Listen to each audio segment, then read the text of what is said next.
American Brian Benzel.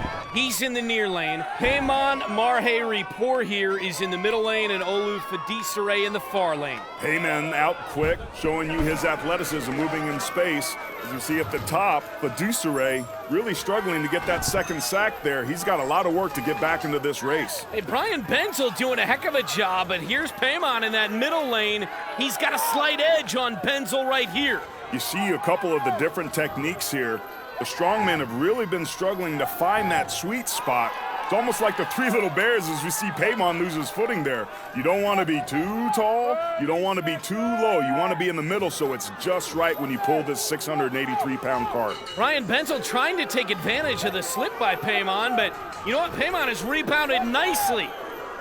Yeah, you see Benzel doing the long power pulls versus the short explosive pulls that Payman is doing that are working so effectively. Final 5 seconds. Doesn't look like anybody's gonna get to the line, but who's gonna set that mark to beat?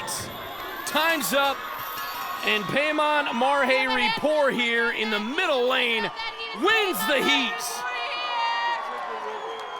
He dragged it 7.62 meters. And he's fired up and should be. He started quickly and finished strong despite that bobble. Marhe-Ripoor here looking to make a statement. Zaviskus in the near lane. Hollins middle lane, the American Nick Best in the far lane. Yeah, all three of these athletes have very interesting stories. We're seeing Terry Hollins, who didn't feel like he was in very good shape a year ago, looking very impressive here early. Nick Best strong in that far lane as well. Here we go. There's a pretty good heat between all three guys. There was a time where Zydrunas Zaviskus was the most powerful lifter in the world. Anything static, anything having to do with immense strength, he dominated. Looks like he's got the right vertical technique right here, but it's Terry Hollins in that big mass that is just yanking this cart down the course. Terry Hollins, and now Zaviskus goes down, which gives Best an opportunity to get second in this heat.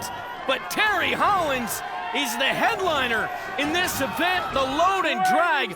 What a start for him here in Group 5. Nick Best in that far lane, half a century old, putting on a display. We know that Hollins has this one. Zaviskus just isn't going to have enough, I don't think, to be able to get further than Hollins. But one more yank by Hollins secures his victory as he gets it across the finish line.